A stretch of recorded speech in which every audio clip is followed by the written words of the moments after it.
Ok, bueno, entonces como les estaba comentando, el día de hoy vamos a abordar este tema. A mí lo que me interesa de este tema para ustedes es que aprendan sobre todo detalles interesantes sobre lo que es brindar la consulta a nivel de reproducción. Ya vimos el tema de la sexualidad, entonces vamos a abordar la cuestión de la reproducción. Ok. Bueno, como ya les había comentado previamente, la OMS ha tenido mucho que ver en esta implementación de la legislación en cuanto a la reproducción humana, impartiendo a nivel internacional lo que son conferencias que integran a los países a nivel legislativo para que logren tener una integración entre ellos y hagan política de salud, ¿no? Entonces, en lo que fue en el año de 1974, si no se los había comentado, pero fue de las primeras reuniones que hubo en la OMS sobre la educación sexual y sobre todo sexualidad humana. O sea, fue en los 70 cuando se empezó a hacer toda esta transformación a nivel internacional. Ya en 1994, o sea, después de 20 años, comenzó esta parte del integrar a los otros sectores, digamos, socioeconómicos para el conocimiento estadístico de la población y que se hiciera toda esta política de salud con base en datos epidemiológicos. Y entonces, pues sí tardó, ¿no? Todavía otros 20 años más. Y bueno, ya fue hasta los 2000, pues hasta el año 2000, que se empiezan a elaborar ya como tal definiciones sobre sexualidad humana, salud sexual, y bueno, ya se tiene una expectativa de que en el 2006 se empezó a hacer más actualización sobre estas definiciones y ya en 2010 pues fueron las últimas, ¿no? Que se realizaron. O sea, no tiene mucho, tiene 11 años, ¿no? Que se actualizó este material y ya por el 2004 tenemos que se implementó una estrategia mundial de salud reproductiva. O sea, se fijan, este periodo de tiempo es muy cortito. O sea, realmente todo está naciendo ahorita, ¿no? Por eso, como hemos visto toda esta revolución de ideologías y de que a favor, no a favor, entonces es importante, ¿no? Verificar esta evolución de tiempo. Ya por 2010, como comentamos, pues sí tenemos ya el diseño como tal de los programas de salud sexual. O sea, ya se tiene más contenido, se tiene un proceso ya administrativo, una planeación, una ejecución y hasta un control, ¿no? De los resultados de la implementación de todas estas campañas y programas de salud. Y ya en 2015, pues se tiene toda esta parte de los derechos humanos y de la legislación ya más precisa sobre este tema. Y como lo hemos visto, ¿no? Últimamente en estas semanas, pues han estado a flor de piel las declaraciones sobre la despenalización del aborto y en esta cuestión de la actualización de la legislación, ¿no? Porque bien lo comentaban, estaba justo viendo hace unos minutos un noticiero y justo el Tribunal Superior de Justicia menciona eso, ¿no? Que no se tenía un parámetro o una coordinación sobre lo que es la omisión de conciencia, ¿no? Entonces, están haciendo toda esta transformación, bueno, en México por lo menos, ¿no? Y a nivel mundial, pues se está trabajando en ello también, ¿no? Entonces, esta línea de tiempo tiene mucha importancia por esta razón de que veamos que es reciente, o sea, realmente prácticamente nosotros estamos viviendo esta transformación. Y bueno, ¿qué me interesa de aquí que ustedes recalquen y que sepan? Es sobre todo el contemplar los derechos sexuales. Ya los habíamos comentado previamente, pero fueron un comentario nada más. La verdad es que sí me gustaría que ustedes supieran que se tiene esta parte de lo que es la correlación que tiene con los derechos humanos y que sobre todo están dados para la satisfacción de la salud sexual de los individuos y justamente promueve el respeto, ¿no? La protección y el cumplimiento de los derechos humanos. Sobre todo la tolerancia, ¿no? Esto es muy importante. Y los derechos sexuales abarcan sobre todo esta parte bueno, a nivel internacional y sobre todo contempla mucho esta cuestión regional, ¿no? O sea, no en todos los países se va a aplicar de la misma manera, o sea, sí se va a hacer como o sea, una individualización, ¿no? En cuanto a la aplicación de esta legislación. Y es importante contemplar y como lo hemos visto en los documentales, ¿no? Que las leyes se aplican de diferente manera en todos los países. Entonces, aunque hablen del mismo tema, ¿no? Por eso muchos en este proceso que hubo en la línea de tiempo que les comento, en algunos países ya se había legalizado el aborto, entonces se estaba actualizando toda esta política de salud y nosotros todavía seguimos en ese asunto, ¿no? O sea, de legalizar, de ser más abiertos, ¿no? En nuestro sistema de salud. Pero bueno, es una cuestión ahí de procesos que va pasando en nuestra sociedad. Y bueno, los derechos fundamentales que tenemos ahorita, sobre todo ya bien específicos para la salud sexual, son el derecho a la vida, la libertad, la autonomía y seguridad de la persona. Es muy importante, ¿no? También el derecho a la igualdad y a la no discriminación, el derecho a no ser sometido a torturas o apenas, no sé, crueles, ¿no? Inhumanas, degradantes, y el derecho también a la privacidad. Aquí estamos abarcando muchos puntos relevantes, ¿no?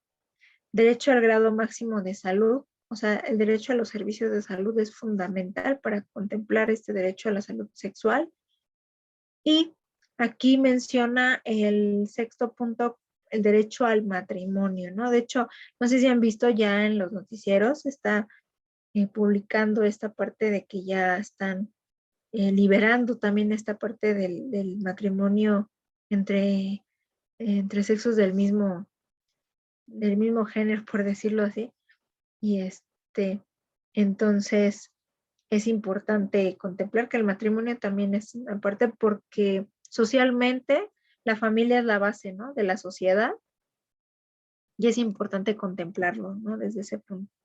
Y como ya les he comentado, pues sí en la cuestión sociológica o desde el punto de vista sociológico, pues todo individuo que quiera formar parte de una sociedad, pues está ciertamente obligado a tener eh, acceso a un dogma, por ejemplo, a una crianza doctrinaria, por decirlo a nosotros, que nos inculcan la religión, esta parte de la educación, de la cuestión civil en cuanto a nuestra identidad, en lo que se nos asigna, ¿no? Como tal, y la cuestión también de lo que es la integración de la familia, pues el matrimonio. Eso es importante contemplarlo. Otro de los derechos sexuales, pues es esta parte del tomar decisiones, ¿no? Sobre el número de hijos que se desean tener y en qué intervalo de tiempo entre los nacimientos, aunque pues sí, hay ciertas recomendaciones eh, con base en la salud física, ¿no? Y mental de la mujer, de la pareja. También tenemos lo que es el derecho a la información y a la educación. Esta parte es muy importante. El derecho a la libertad de opinión y de expresión. Esto, como ya lo hemos visto en las múltiples manifestaciones, pues sí está efectivamente bien realizado. Derecho a la reparación efectiva en caso de violación de los derechos fundamentales. Aquí, sobre todo en las situaciones de abuso, pues se tiene esta garantía, ¿no? Para que se proteja al más débil. Se tiene que los derechos sexuales constituyen la aplicación de los derechos humanos, o sea, no están despegados el uno con el otro, justamente es una sinergia, una participación interinstitucional, por decirlo de esa manera, y están de lleno existentes en lo que es la práctica de la sexualidad y de la salud sexual, ¿no? Como tal. Justamente menciona el proteger el derecho el derecho el que tienen todas las personas a satisfacer y expresar su sexualidad, a disfrutar de su salud mental y sexual y con sobre todo respeto a los derechos de los demás, ¿no? O sea, sí tenemos que estar procurando esto, eh, esperando que se evite la discriminación, ¿no? Y bueno, algo que sí quisiera que ustedes no olvidaran, nosotros nuestro ejercicio profesional está dentro de los 4 principios bioéticos más importantes. No sé si los conozcan ustedes o ya los hayan visto. ¿Han tenido algún acercamiento con el conocimiento de los principios bioéticos? Sí, doctora. Sí. Ok, bueno, pues sí, justamente aquí en esta asignatura tenemos muy presentes estos principios bioéticos, lo que es la autonomía, la justicia, la no maleficencia y la beneficencia, ¿no? Esto es importante contemplándolos como aspectos éticos en la atención médica. Eh, Como ustedes van a realizar una consulta de salud reproductiva o sí, decirlo de esa manera, salud reproductiva, quiero decirles que lo ideal es manejarse de esta manera por medio de los principios bioéticos, debido a la privacidad, a la confidencialidad que se debe de manejar con el paciente, a la empatía, a la comprensión y sobre todo tomando en cuenta lo que mencionan estos principios, ¿no? En la autonomía, pues sí, el derecho del paciente que tiene al decidir sobre si nos autoriza o no el tratamiento, en este caso la asesoría o como ahora lo realizamos por medio del consentimiento informado. Después el principio de beneficencia, que tenemos esta parte de que se refiere a todos los actos médicos deben estar realizados con una intención de producir un beneficio, ¿no? Es lo que se busca realmente con brindar un tratamiento específico.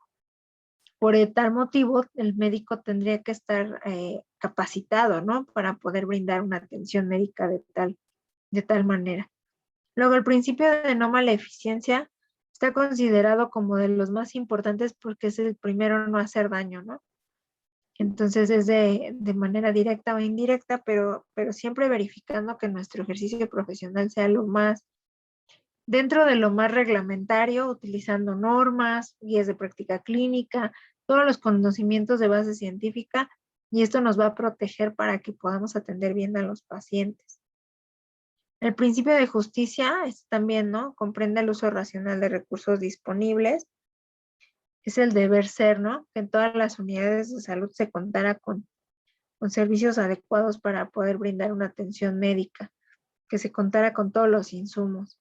Ya lo vimos en esta época de pandemia, ¿no? Fue muy difícil tener todos los equipos y todos los medicamentos disponibles para la atención de los pacientes. Entonces es complicado, es mucha cuestión organizacional, infraestructura, medicamentos, material, equipo de protección, etcétera, ¿no? Y bueno, ¿por qué les mencioné esto de los principios bioéticos?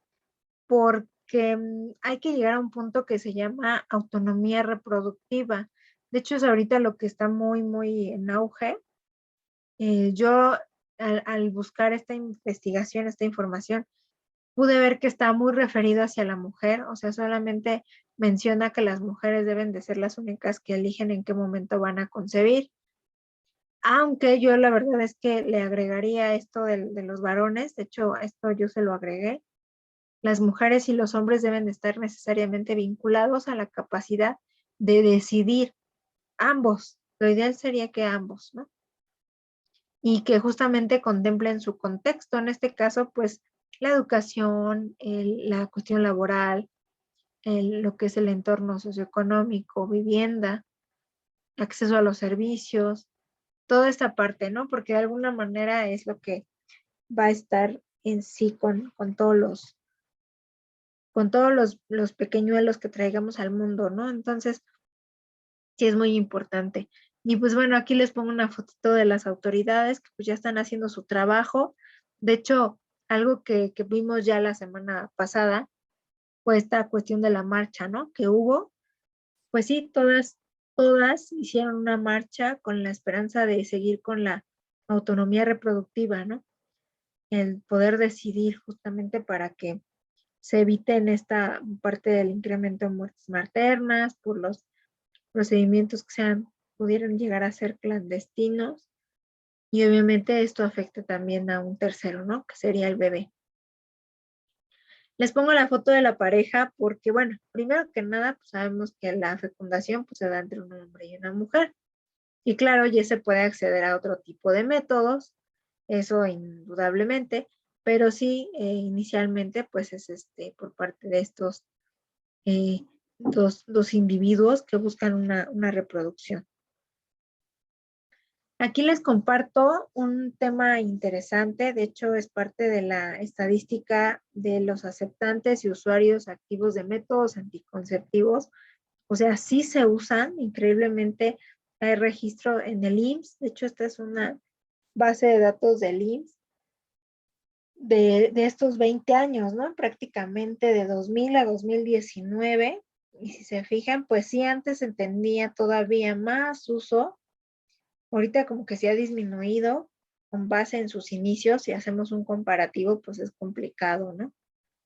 Y nos vamos del 1.437.000 hasta los 590.000, ¿no? Entonces sí bajó bastante. En Ciudad de México, pues el doble, ¿no? Casi bajó la mitad, perdón. De 118.505 a 59.785. Entonces, sí bajó, pero sí ha habido buena respuesta en cuanto a la aceptación de métodos anticonceptivos. Solamente hay que seguir trabajando sobre esta línea hacia los pacientes que soliciten algún método, ¿no?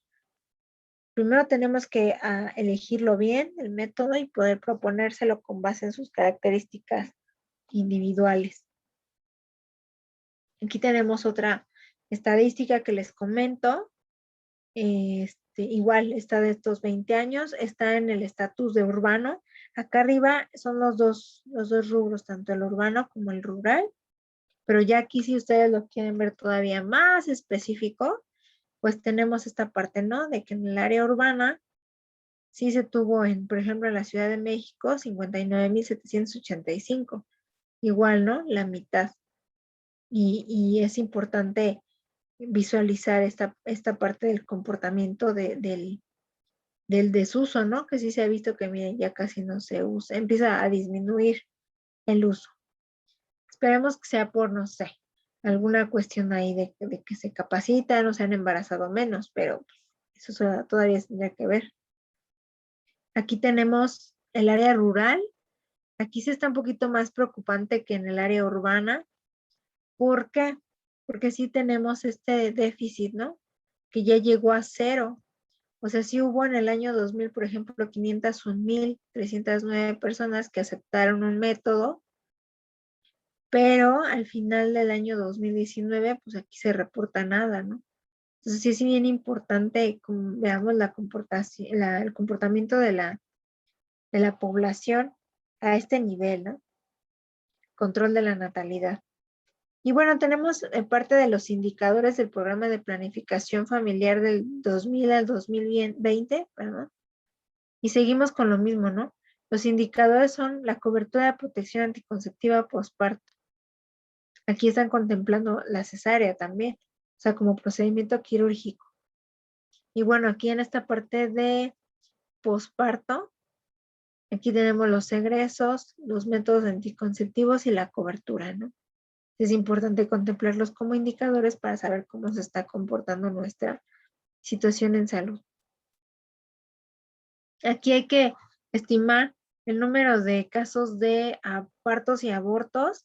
Si se fijan, egresos de parto bajaron un poquito de 649.589 personas, bajó a 476.467. O sea, sí ha habido movimiento en el control de la natalidad del personal de allá. Entonces sí está viendo a lo mejor efectos, y se está viendo, ¿no? De hecho, hay un decremento en estos primeros 10 años, del 2000 al 2009, pero si se fijan, si vuelvo a mover la gráfica del 2010 al 2019, que son otros 10 años, se mantiene igual, ¿no? Pero lo malo es que decrece. En lugar de aumentar más métodos aceptados, decrecemos. Eso es importante, ¿no? Hacer más trabajo sobre la educación sexual y los métodos de planificación. Son muy interesantes estas gráficas, son la estadística del IMSS, de hecho son sus cuadros. Es importante que lo sepamos. Estamos en este punto en la gráfica del ámbito urbano. Y si se fijan, aquí se comporta por años, de 2014 al 2019, y de todas formas decrece, ¿no? De 750 a 590. Y así se va, ¿no? Por cada país. Este es como el general, el total. Y esto ya es con base en la raíz de cada uno. Y tenemos lo que son los estados de la República, el comportamiento que tenemos estadísticamente sobre el uso de de las aceptaciones de los métodos anticonceptivos. Igual decreció un poco, ¿no? Tenemos aquí en el caso por ejemplo, Ciudad de México Norte, Ciudad de México Sur, ¿no? Está un poquito, forma parte de un poco porcentaje de lo que es los 590,000, ¿no? Por ejemplo. Igualmente esta es otra tabla. Se ve igual, la misma manera, el avance por estado de la República. Si se fijan en 2014, cómo estábamos, ¿no? Por ejemplo, en Durango, en Guanajuato, y ya si nos vamos para acá, ¿no? Pues sí bajaron más, un poco más de la mitad, ¿no? Eso es importante. Aunque sí se ve que ha habido nacimientos, o sea, que sí hubo natalidad, pero no todas han utilizado método anticonceptivo, ¿no? No todas lo han aceptado.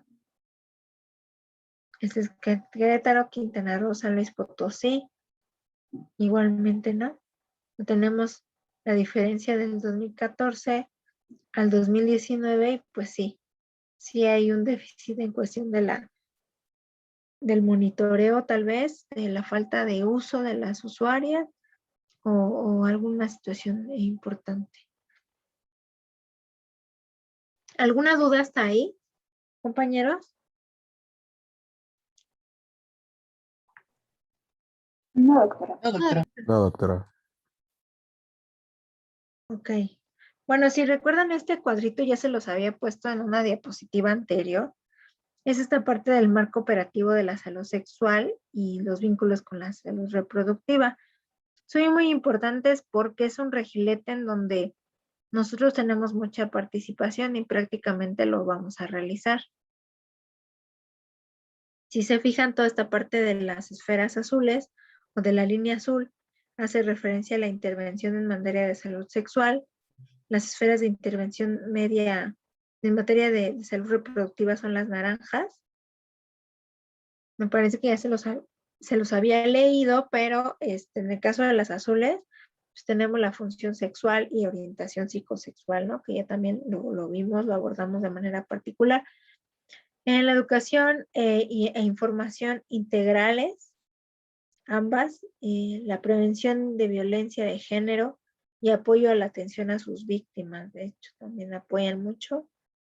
Prevención y control de VIH y de otras infecciones de transmisión sexual. Y esta es la parte azul y en parte de la materia de la cuestión reproductiva. Tenemos la asistencia prenatal durante el parto y puerperal, orientación y suministro de métodos anticonceptivos, tratamiento de la esterilidad y servicios de aborto seguro. Ok, bueno, pues miren, yo aquí les empiezo a describir un poco lo que es la cuestión de la salud sexual. Esta es la referida en la cinta azul. Es importante que consideren que en esta etapa es como el preámbulo, ¿no? Todavía es la cuestión preventiva. No hay un tratamiento, ¿no? Entonces aquí como tal, ya les comenté, educación e información integrales. Tenemos que ser muy completos en nuestra explicación al momento de brindar o facilitar información al paciente de forma precisa, adecuada, de acuerdo a la edad, al contexto, ¿no? Que esté viviendo el paciente. De hecho, intervienen, sí, justo los aspectos físicos, psicológicos y sociales de la sexualidad y de la reproducción, ¿no? Entonces, sí, la etapa inicial, ¿no? Luego tenemos la etapa de la prevención y control de VIH y otras enfermedades. Aquí menciona que son todas las infecciones de transmisión sexual originadas por diferentes tipos de agentes biológicos o infecciosos, refiriéndose a bacterias, virus y parásitos, ¿no? También, en algunos casos. Y bueno, tenemos la función sexual y orientación psicosexual. Esta ya la vimos también, pero se basa sobre todo en el funcionamiento sexual deficiente y las disfunciones sexuales. Ya lo vimos con la compañera psicóloga, ¿no? Nos hizo referencia a algunas disfunciones sexuales que son propias del aparato reproductor, ¿no? Originadas por ahí. Luego, tenemos lo que es la salud reproductiva, es la cinta amarilla. Y en esta parte se tiene la asistencia prenatal durante el parto y puerperal. De hecho, sí es importante, digamos que esta intervención, porque es donde nosotros participamos mayormente cuando somos médicos de primer contacto. Se aborda esta parte de la promoción de hábitos alimenticios para evitar que la paciente suba 20 kilos en una sola vez. Ya se tiene un programa de saneamiento de la parte que corresponde. Después tenemos toda esta parte de los riesgos y la prevención y tratamiento, perdón, de las afecciones persistentes relacionadas con el embarazo. Todo el control prenatal, ¿no? Se tiene dado para la prevención de enfermedad crónica o enfermedad durante el embarazo. Ahorita vamos a hablar de ello. El manejo del parto. Ya se tienen ciertas recomendaciones para el manejo del parto.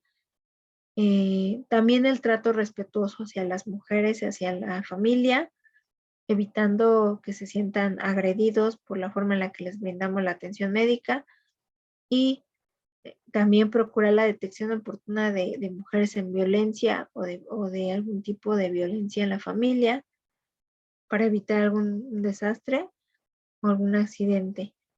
Anticoncepción posparto es la sugerencia ideal y la atención a la salud mental. ¿Qué es lo importante del control prenatal? Sí quisiera comentarles que durante su consulta en el control prenatal, ustedes van a tener que hacer un abordaje desde solicitar estudios de laboratorio a su paciente en cada trimestre, porque en el servicio social así es, ¿eh? Ustedes van a ver a todas las embarazadas del mundo, a las que sí vean difícil, pues obviamente las van a referir hacia su segundo nivel, pero prácticamente el médico pasante es el que hace toda esa parte. Se queda con las embarazadas y así se van, se refieren hasta que ya sea que acuden al médico del segundo nivel y te mandan la contrarreferencia. O si no, si ya no te tocó de otra, pues atenderla ahí en tu lugar de trabajo, ¿no? Entonces es importante. ¿Qué detectamos? Detectamos enfermedad crónica, en este caso dislipidemia, si tenemos algún riesgo cardiovascular incrementado con este detalle. Y en el caso de la semana 20 a la 24, lo ideal es empezar a monitorear la glucosa. Esto es muy importante porque va a ser un parteaguas, ¿no? De si nos complicamos de manera más veloz por tener esta cuestión de la enfermedad crónica por glucosa, entonces logramos dar un tratamiento oportuno. Este es un flyer que yo les coloco aquí, ejemplo del Instituto Mexicano del Seguro Social, cuando hace sus campañas en cuanto a planificación familiar, salud reproductiva y métodos. Entonces, sí es importante. De hecho, aquí hace sugerencias, ¿no? Mujeres de 20 a 44 años con antecedentes cardiovasculares importantes, con antecedentes de familia directa, ¿no? Tanto padres, hermanos y obesidad como tal. Se sugiere que un índice de masa corporal mayor de 27 o una cintura mayor de 80 centímetros, pues ya están en riesgo, ¿no? En riesgo de obesidad. Y bueno, los fumadores como tal, y a partir de los 45 años, las mujeres sin enfermedades del corazón y que no sean diabéticas o hipertensas. O sea, aquí ya es como por default se les da una capacitación a todas las enfermeras, a todos los pacientes para que podamos tener mayor respuesta y prevención, ¿no? Aquí les pongo esta imagen para que ustedes tomen ahí como una referencia y recuerden de todo lo que nos brindaron en embriología, esta parte de la procreación de la vida, pues más o menos lo que es la legislación del aborto abarca hasta esta parte, ¿no? Como por aquí, la semana 12, ¿no? La semana 10, 8, que es lo ideal para evitar que madure más el feto, ¿no? De hecho, si se fijan en esta parte, pues todavía ni siquiera hay manos, brazos formados al 100%, y es importante por lo menos dejarlo a nosotros como responsables de la salud, de la interpretación de estas semanas de gestación, y que veamos por qué se está dando en esta semana la autorización del aborto. ¿Qué pasa aquí en esta fotito? Son los cambios que se ven durante el primero, el segundo y el tercer trimestre. Sí es muy importante que ustedes pues vean, ¿no?, la situación del cambio en una mujer embarazada y sugieran realizar estudios de control. De hecho, se le piden 3 estudios durante el embarazo, al principio, el medio y al final, para ver todos los estándares, ¿no? También checar lo que es esta parte de los laboratorios de gabinete o de la referencia hacia segundo nivel. O sea, también se podía llevar a cabo esta opción. Pero por lo pronto, pues, quisiera yo que consideraran esta parte de las semanas de gestación porque son muy importantes, ¿no? De hecho, hoy en día tenemos todo este debate de hasta qué semana se va a permitir la legalización del aborto para todas las jovencitas y jóvenes. ¿Qué es lo que se va a hacer en consulta como tal? No sé si ya han llevado estas maniobras, ya las han practicado o ya han tenido alguna vivencia relacionada con esto.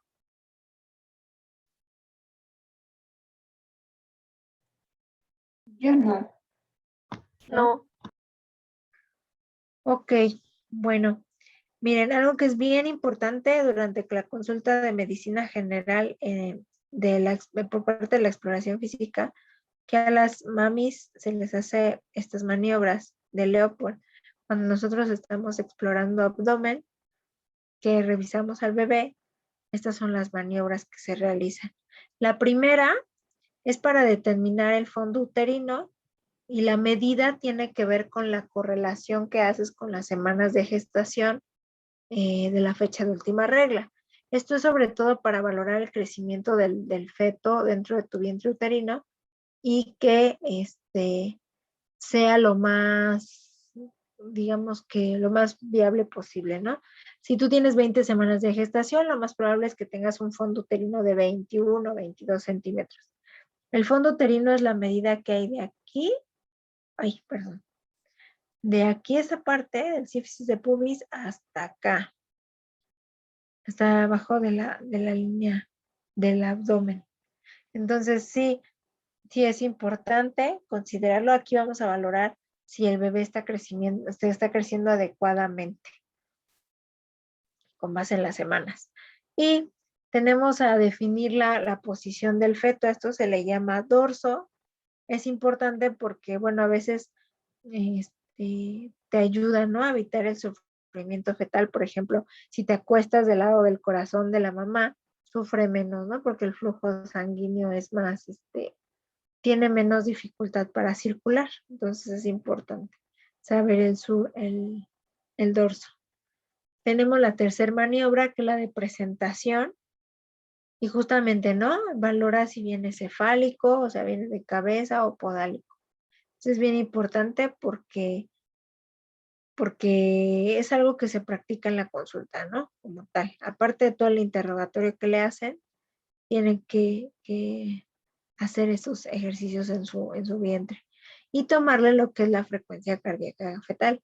De hecho, esa frecuencia cardíaca fetal se se explora en esta parte de aquí, se supone que hace un sonido reflejo, entonces se alcanza a escuchar perfecto el foco cardíaco fetal por medio de la ubicación de la cabecita y todo, ya más o menos nos ubicamos, es por la altura del brazo.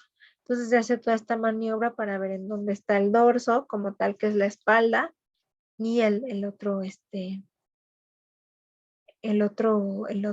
método para hacer en la exploración física, pues es la cuarta maniobra, ¿no? En este caso, la identificación y la promoción de la parte supuesta. Esta es sobre todo para valorar si sí está bien encajado el bebé.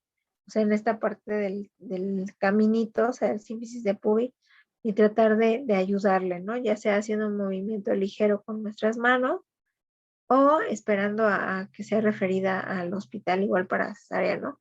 En el caso de la cuestión de la exploración física ya más cercana al tercer trimestre. Pero en sí, estas maniobras se realizan en cada consulta. O sea, prácticamente te la pasas haciendo maniobras a las mamás y checando todo lo que es la cuestión de planificación familiar. Ok. Aquí les puse una imagen igual del mismo tríptico que hace referencia a lo que es la salud reproductiva. De hecho, hay algo que me llama la atención de este tríptico, es muy bueno. Menciona la valoración del ciclo reproductivo o del riesgo reproductivo. En este caso se le menciona al padre y a la madre el tener el riesgo por su edad paterna y materna a que hubiera algún tipo de déficit, ¿no? En cuanto a la formación del bebé por la edad, ¿no? En este caso entra mucho la edad y las posibles comorbilidades que se tengan por la misma edad.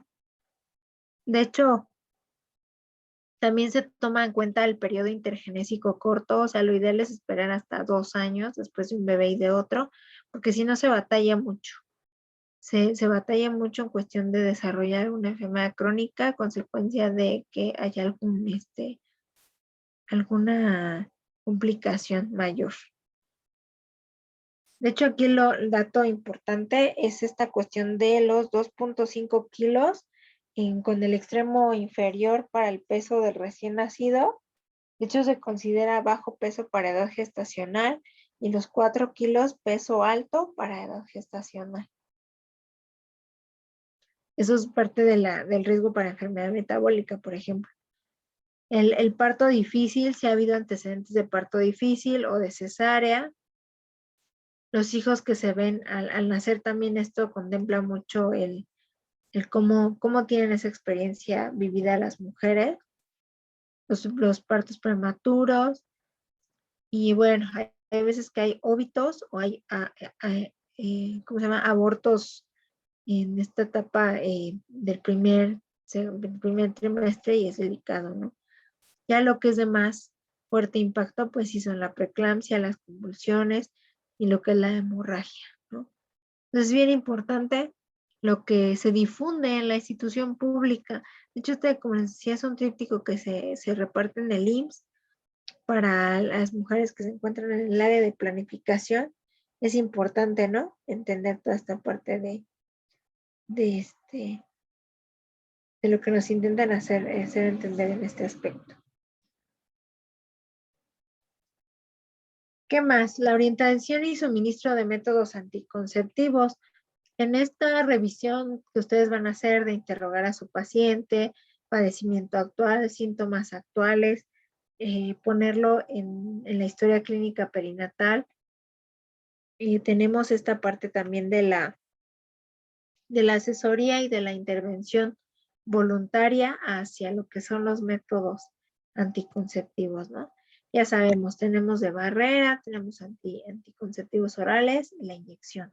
También está el implante subdérmico, pero sí es más complicado, ¿no? De que lo podamos acceder. Digamos que aquí está bien descrita esta parte de los métodos.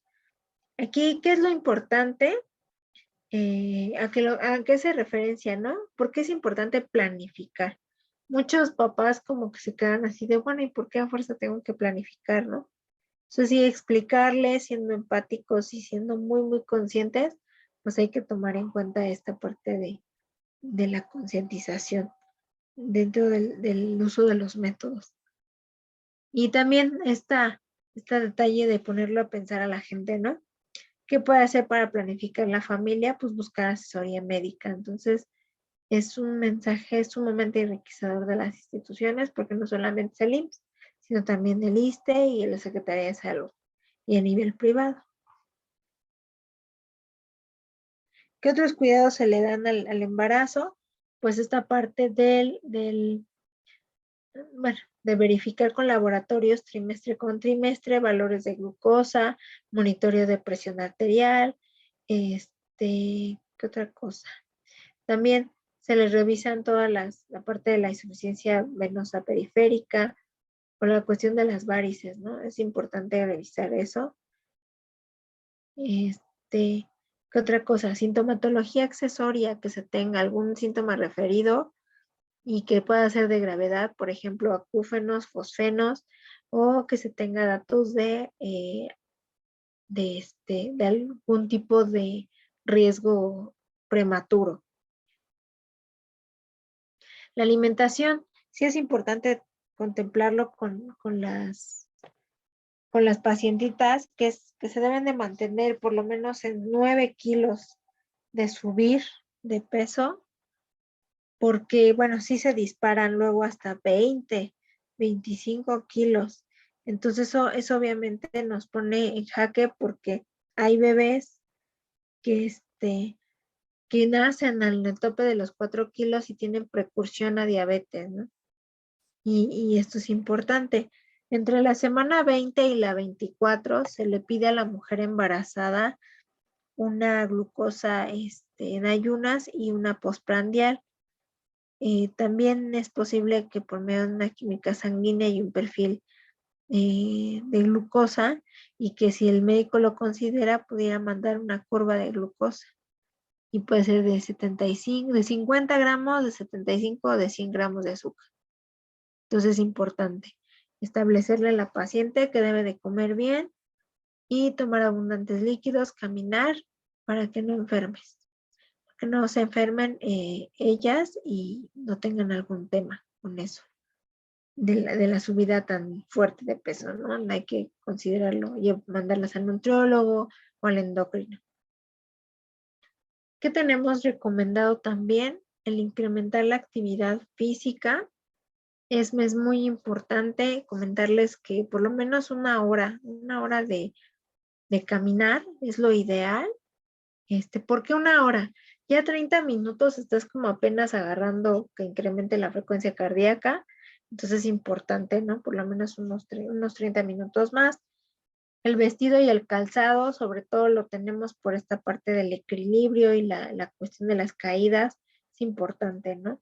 Mantener un calzado adecuado. Y la higiene personal, hablamos desde la higiene de los dientes, porque puede haber caries, cambio de ropa diario, verificación que no haya flujo vaginal, por ejemplo, o alguna infección de vías urinarias. ¿Por qué? Porque las infecciones oportunistas hacen que haya reblandecimiento del cuello de la matriz y pudiera haber una amenaza de aborto. Entonces es importante que, como se tienen estos riesgos por la dieta o por la ropa que se utilice, pues es importante. También suele pasar que en la consulta se menciona esta parte de las relaciones sexuales, que si se les es permitido, pero siempre hay un riesgo y está inminente de que haya una cuestión de aborto o una cuestión de parto prematuro. Porque justamente, por ejemplo, la penetración hace una liberación de prostaglandinas. Entonces las prostaglandinas lo que hacen es el reblandecimiento del cuello de la matriz y podría condicionarnos ya sea un aborto o un parto pretérmino, ¿no? Es importante considerarlo. Además de que puede ser precursor de infecciones de transmisión sexual o infecciones de vías urinarias. Entonces, estas infecciones, al ser oportunistas, igualmente reblandecen el cuello de la matriz y es inminente, ¿no?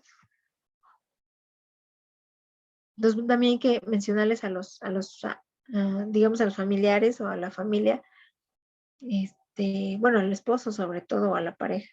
Esta parte de la actividad sexual deben tener cuidado durante el primer trimestre por la misma situación. Puede ser un aborto o ya en el último trimestre adelantar el parto. Entonces es importante. Y bueno, tenemos esto a nivel de cuidados después del parto. Digamos que todo esto, esta parte lo van a hacer durante la consulta, pero también tenemos cuidados después del parto. Sobre todo tenemos el nivel de sangrado o la involución uterina, se tiene que estar vigilando. Ese es el motivo del vendaje, que les realizan un vendaje o una faja para ayudar un poco a la involución uterina. Se procura la capacitación en lactancia materna. También la lactancia nos ayuda a la involución del útero, entonces nos ayuda perfecto. Y esto va a ir haciendo que reduzca el abdomen un poquito más y la paciente tenga mayor leche posible. Que es importante también verificar que se esté realizando adecuadamente la lactancia y que se esté realizando esta parte de la intervención también de laboratorios y revisiones, porque muchos desarrollan los problemas metabólicos en el puerperio por todavía estar, digamos, vulnerables. Entonces se va manejando algún tema así y se refleja posteriormente.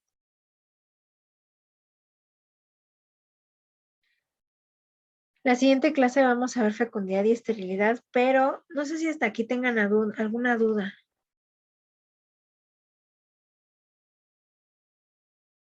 No, doctora. De hecho, quiero saber si saben calcular las semanas de gestación. Cuando tenemos un embarazo normoevolutivo. No, ¿Lo doctora. saben? Sí. ¿Sí? Bueno, para los que no sepan, hacemos un breve recordatorio, tomando en cuenta, por ejemplo, que tuviéramos una fecha de última regla del 29 o 23, perdón, de septiembre. Tomando en cuenta que septiembre tiene 30 días, pues nos harían falta 7 días. Y entonces así nos vamos, ¿no? Aquí sería septiembre, octubre, noviembre, diciembre, enero, febrero, marzo, abril, mayo, junio. Yo les compartí a los compañeros del otro grupo esta fecha en específico. Esta fue mi fecha de última regla en 2014. Y mi bebé nació en junio, ya del siguiente año. Esta es una forma muy fácil de calcular las semanas de gestación. Aquí se hace una sumatoria desde el día 7 hasta el día 14.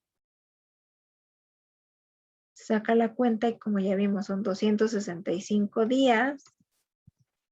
Y esos mismos 265 días se dividen entre 7 porque cada semana lunar dura 7 días y nos salen 37.85, que en este caso sería, como ya cada semana son 7 días, entonces ya serían 38.1 semanas de gestación. Estoy hablando de un embarazo completo, pero si fuera un embarazo con fecha de última regla del 20 de agosto, pues le cuenta los 11 días que le faltan para terminar agosto, septiembre y lo que va de octubre, que es hoy. Entonces se suma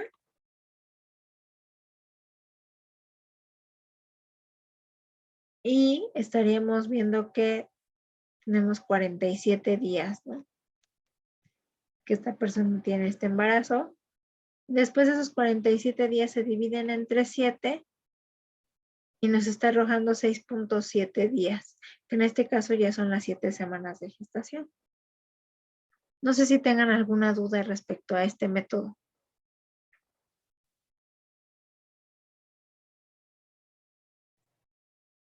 No, doctora. ¿No? También hay otra, ¿no? Que es tiene la fecha de última regla. el 23 de septiembre del 2014 y se le suma 7 días al día, que es más 7, más 7,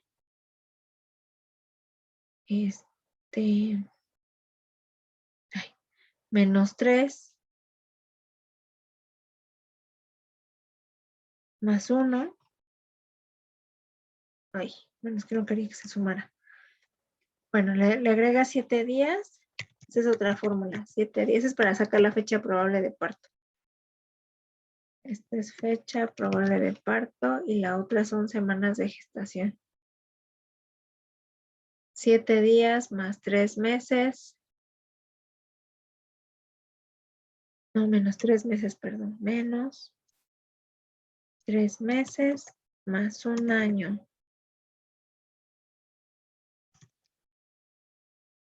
¿Esa sí se la saben también? Sí. Esto es para fecha probable de parto, más 7 días, menos 3 meses, más 1 año. Y según mi fecha probable de parto era el 30 de junio del 2015. Pero a mí, bueno, yo tuve ruptura en prematura de membranas y se me pasó a los 15 días. Entonces, mi bebé nació a la semana 38, no a la 40. Entonces, estaba dentro de la rayita de la madurez, ¿no? Esa sería una forma. Y esta es la forma de las semanas de gestación. ¿Sí queda claro?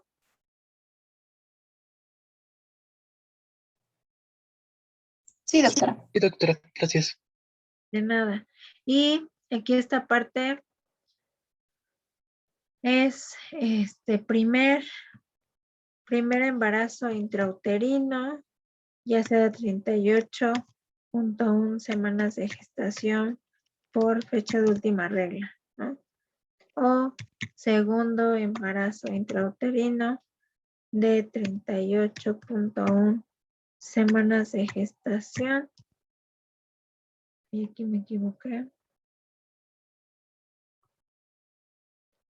En este caso puede ser por ultrasonido, porque también se puede leer por medio del ultrasonido.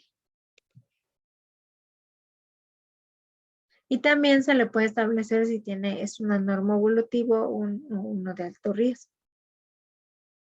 Sí es importante que contemplemos este detalle porque es lo que vamos a hacer nosotros en la consulta de control prenatal.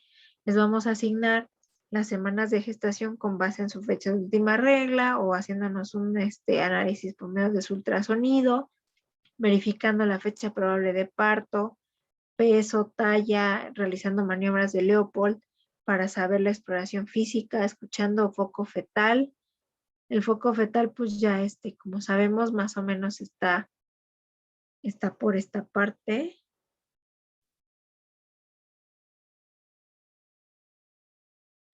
Por esta parte de aquí, si ubicamos más o menos el dorso, ya sea lateralidad izquierda, lateralidad derecha, podemos ubicar el foco fetal a nivel de la cicatriz umbilical y podemos hacer ya con Doppler o con estetoscopio la auscultación del foco fetal o con cono, ¿no?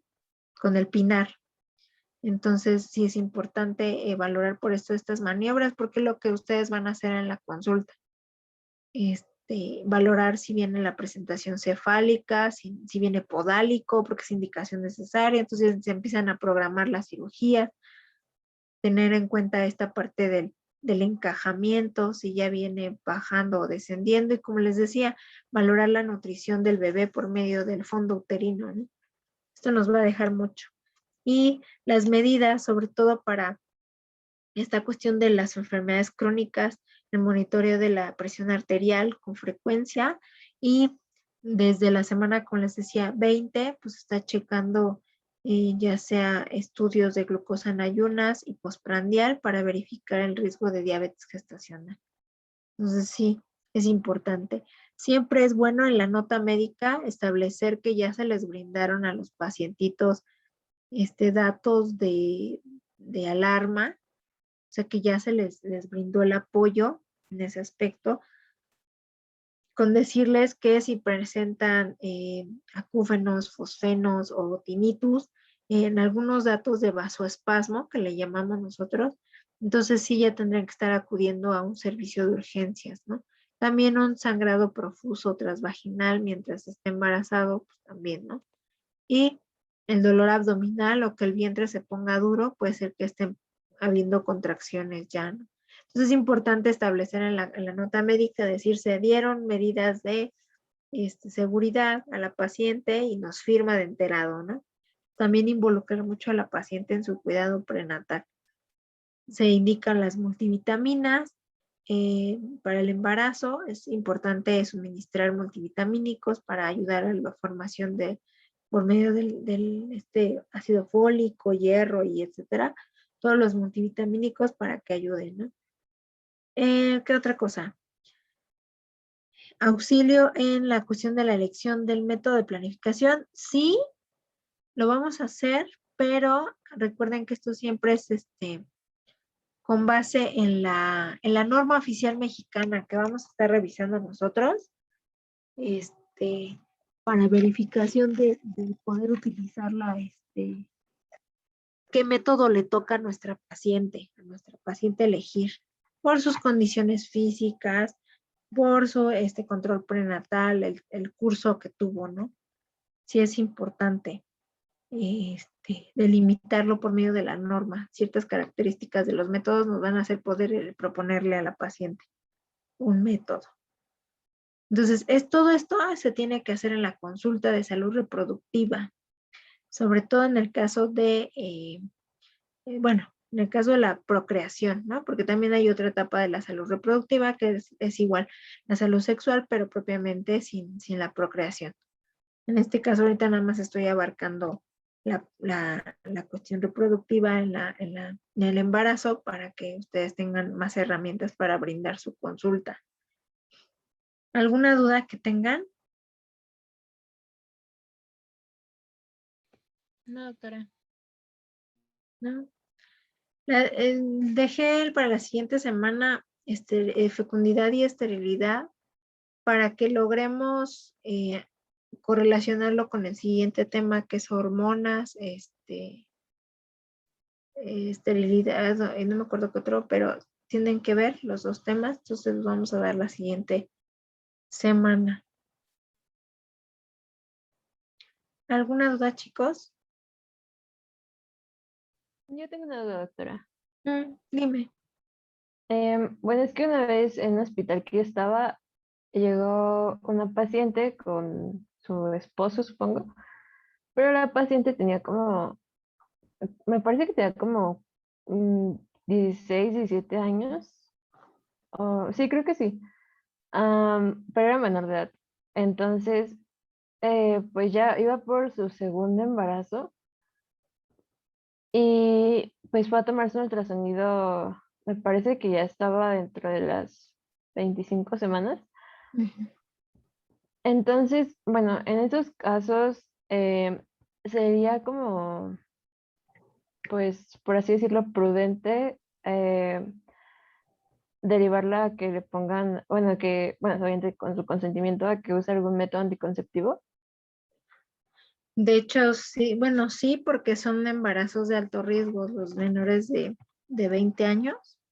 De hecho, se establece como alto riesgo por la edad y se les sugiere un método. De hecho, es sugerencia, aunque la verdad es que sí prácticamente te le estás ahí obligando por lo menos a que tenga un periodo intergenésico más de 2 años.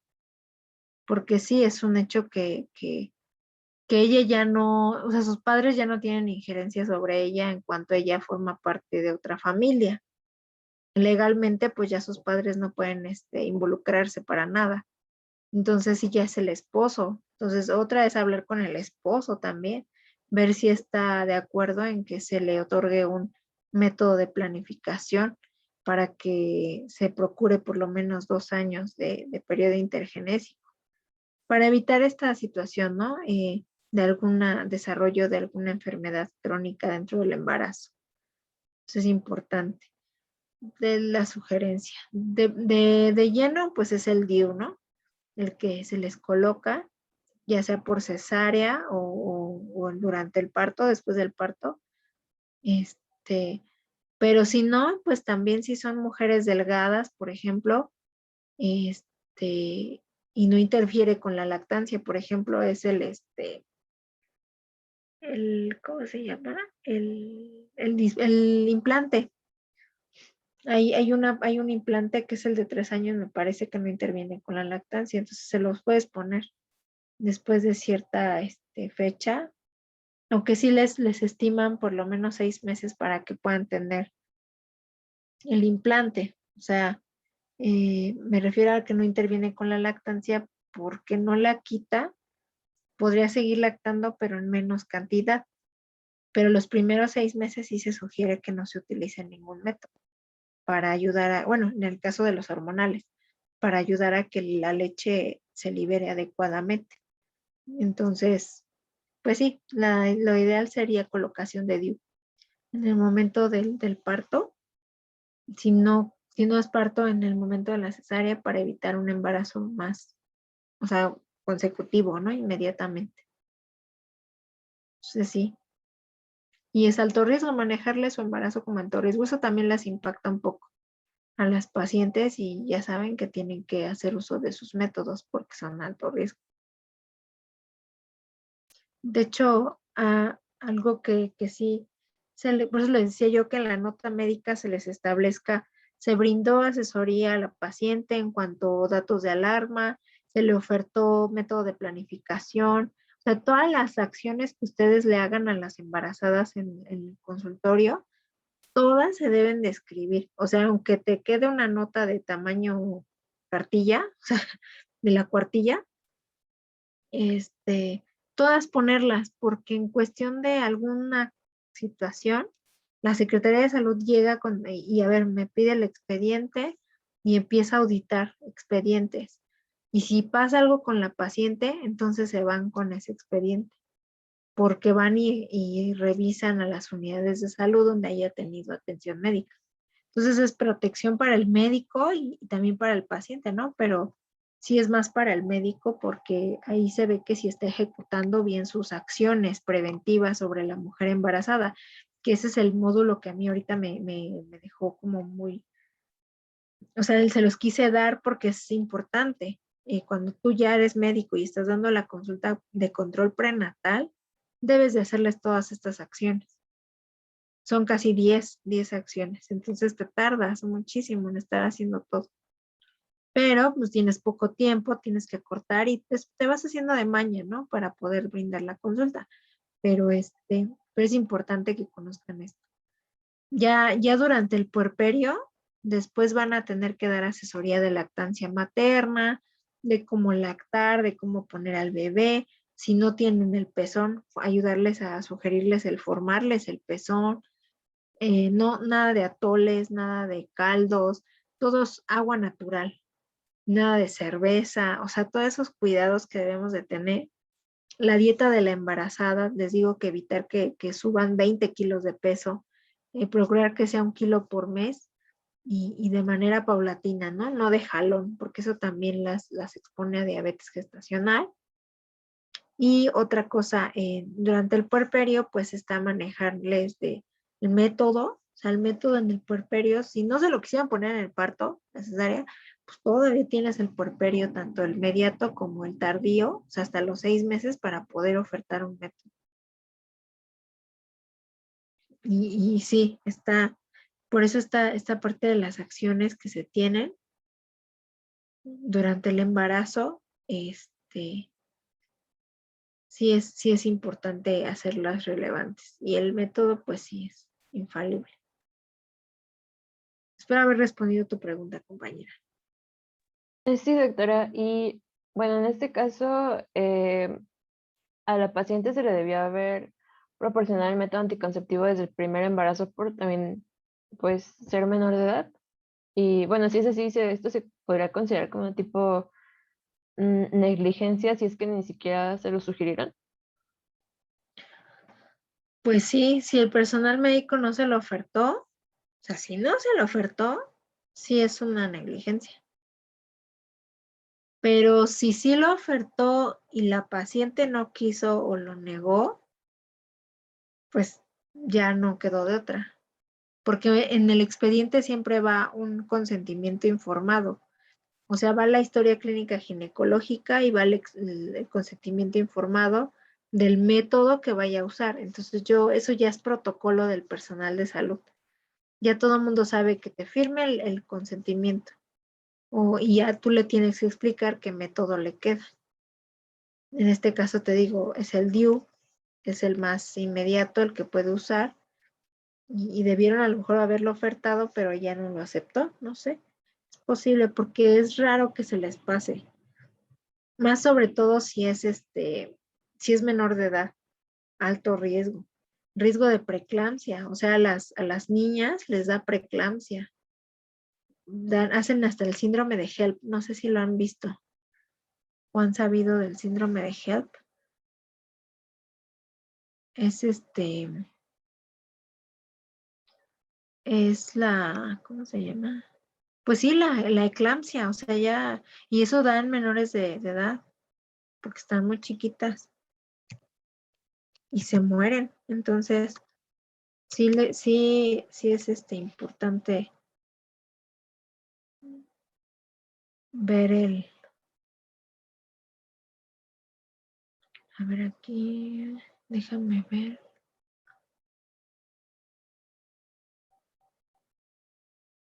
Sí es importante, el síndrome de HELP es la eclampsia y se hace toda una cascada de coagulación así fuerte. Hay como elevación de enzimas cardíacas, o sea, hay una cascada increíble de, de células inflamatorias y terminan haciendo EBCs, cosas así bien feas y se mueren. Por eso sí, no creo que no le hayan ofertado el método. Entonces, esta media, hay que saber más contexto. O ella no puso atención, luego pasa así, ¿no? Que la paciente dije, no, dice, a mí no me dijeron. Y todo el mundo le estuvo diciendo, pero ella nunca entendió. O sea, también eso es lo que les decía, manejar un lenguaje coloquial con, con los pacientes, porque luego no nos entienden. Y cuando les preguntas, les dices, ¿qué te dijo el médico? No, pues no lo sé, no le entendí. Y tú te aventaste una letanía ahí de como de 2 horas y el paciente jamás te entendió. Eso también pudo haber pasado, ¿no? Que ella no haya entendido lo que le explicaron y por eso no aceptó el método de planificación. Son muchos escenarios, son muchísimos. Yo los que más he visto es esa, que el paciente no entendió o que el esposo se negó también. La mujer sí quiere, pero el esposo se niega y no deja. Entonces al final del día ya lo dejan por la paz y ya no insisten el personal de salud. Dice, no, pues ya se lo ofrecimos a la señora, pero el señor dice que no.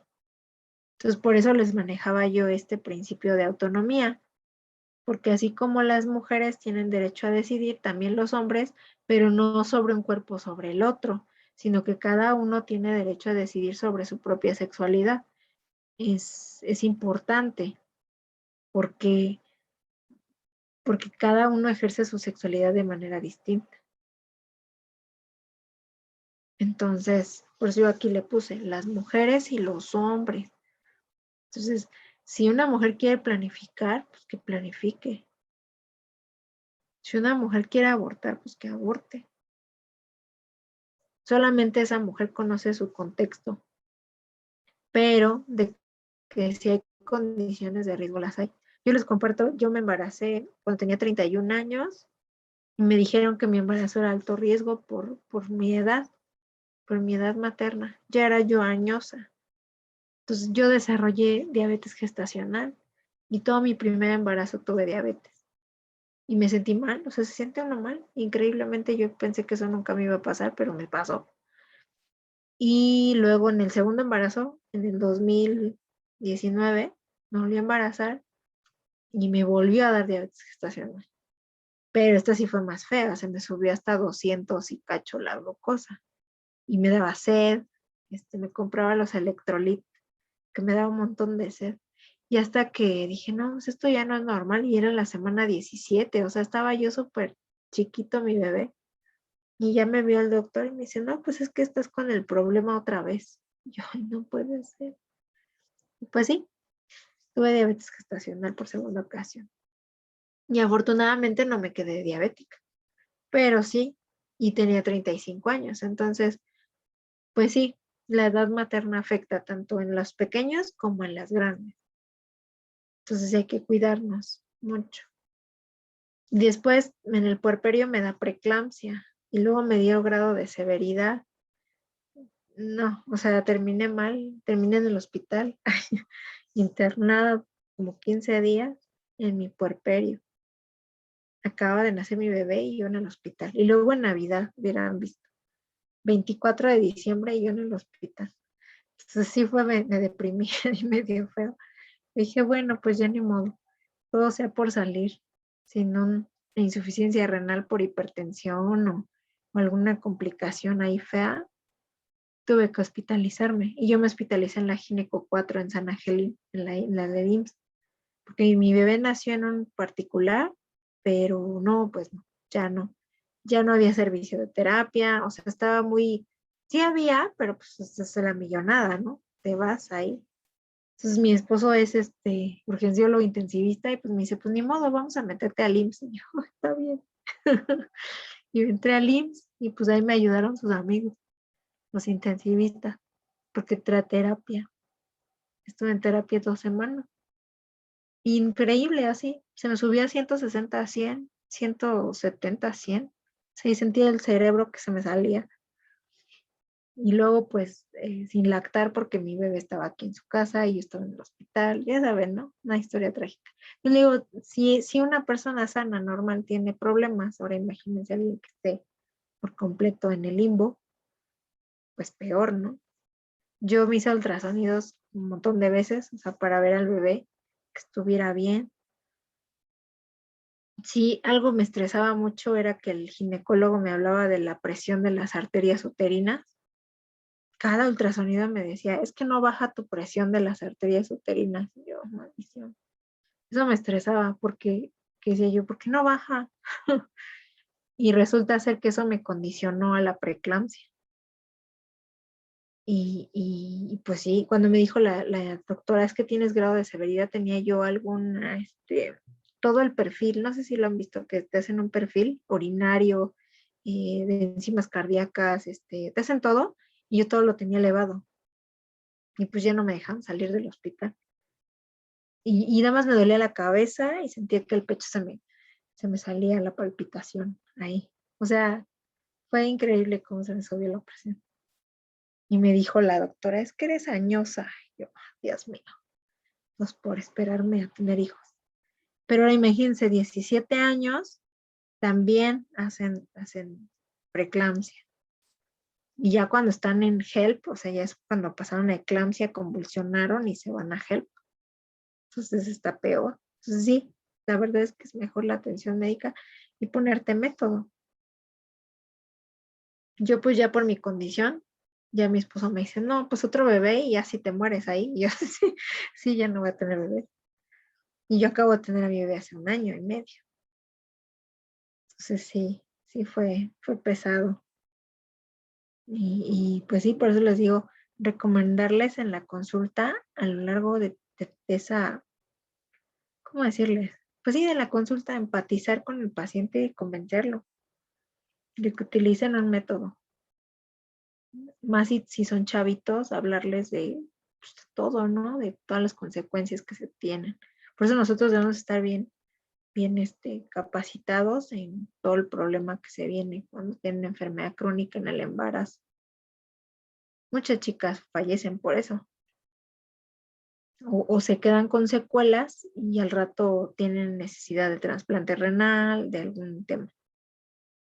Entonces se necesita mucho, mucho verbo para ayudarle al paciente a que convencerlo. Y aparte, como les digo, elegir el método, porque a veces tienen problema de trombosis, en varices o sobrepeso y pues ya no les quedan los inyectables, entonces necesitas el de barrera, ¿no? El DIU, por ejemplo. y ya te vas. Aunque el Mirena es lo mejor, el Mirena, el Diomirena. Es pequeñito y es hormonal y es local, o sea, el efecto hormonal es local, no es un efecto sistémico, entonces te ayuda súper bien. En caso y puedes planificar sin problemas. Y 5 años. Entonces, todos los métodos son guau, son una maravilla. El chiste es saberlos prescribir, porque no todas las pacientes los toleran. Por eso hay que checar bien la norma, porque la norma te va diciendo para qué circunstancias son y para qué no. Y durante la consulta prenatal, pues es lo que realizas. Toda esa oferta de la salud nutricional, de método de planificación, de higiene, del parto, toda esa parte lo haces en esa consulta. Y aunque se lo tengas que repetir cada mes porque se les olvida, entonces es importante. Y sobre todo esto, ¿no? Manejarles lo del riesgo reproductivo, ¿no? La edad paterna y la edad materna cuentan porque esta parte de la cuestión genética ya vimos, ¿no? Que está asociada a veces a algunos padecimientos a la edad paterna y a la edad materna. Entonces sí es importante manejarles eso. Y de hecho fíjense, yo me quedé en la rayita 35, pero hay quienes todavía se avientan 38, 40 años a tener bebés. Entonces está súper, súper extremo. Y aquí bien les dicen, mira, antes de cumplir 20 años, o sea, el tope, lo ideal sería 20 años, pero ya menos, ya son alto riesgo por edad. Y en cuestión del peso de los niños, también se tiene que valorar, porque algunos nacen de 2,500 o pesan menos, dependiendo del problema. Por eso les decía yo, hay infecciones de vías urinarias o infecciones,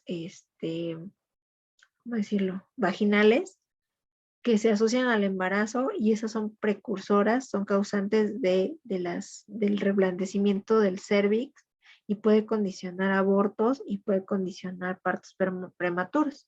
Entonces eso también hay que cuidar mucho la higiene, lo que les comentaba acá. El tomar agua, etcétera, ¿no? Hacer una actividad física. Porque esta parte también impacta el peso de los niños. Entonces, si salen entre 2,500 menos, es peso bajo para edad gestacional.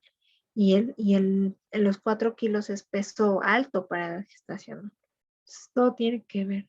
Los pesos bajos posiblemente desarrollen algún problema de desnutrición a largo plazo. Y los de arriba son los que tienen riesgo a diabetes, ¿no? Juvenil.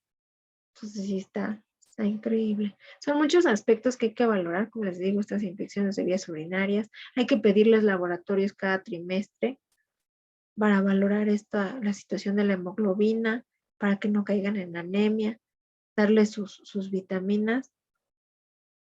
Yo actualmente sigo lactando, entonces imagínense, llevo 9 meses.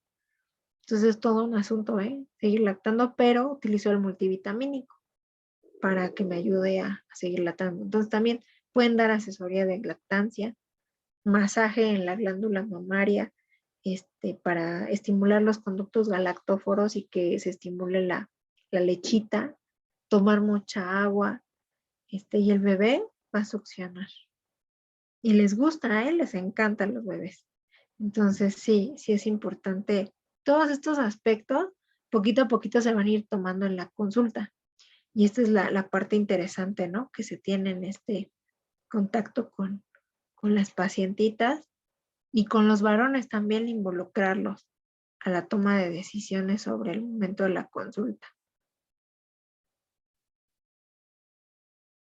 ¿Alguna duda, chicos?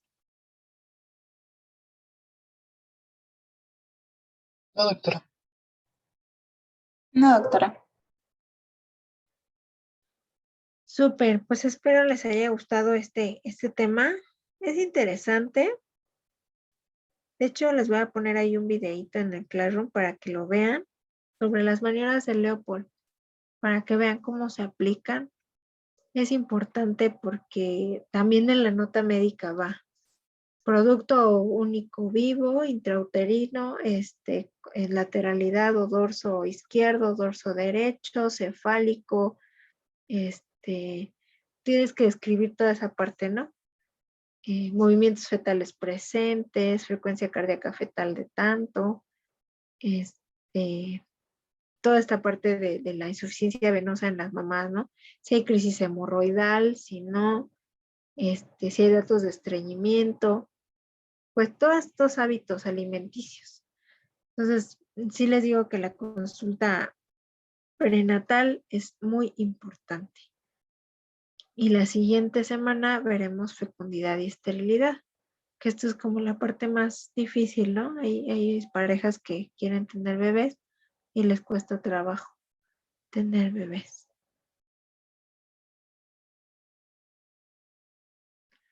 Bueno, chicos, pues los dejo ir a descansar. Espero les haya gustado la clase. ¿Alguien que tenga algún comentario o quieran participar?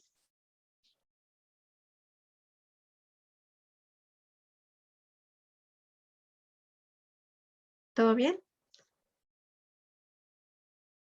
Bueno, pues el día de hoy sería todo, chicos. Nada más me regalan su asistencia, por favor, para tomarles captura de pantalla.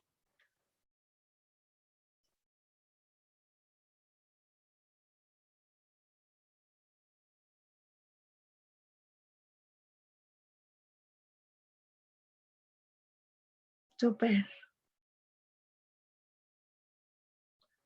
Muy bien, tomo captura 1. Denme un segundo.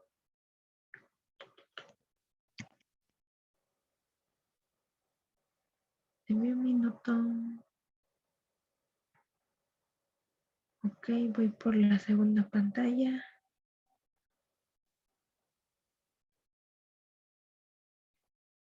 Listos, chicos, ya. Les agradezco mucho que se hayan conectado y cualquier cosa, duda que tengan, me avisan. Espero que les haya agradado esta clase. Muchas gracias, doctora. Gracias, doctora. Hasta luego. También, Doctora. Hasta luego. hasta luego.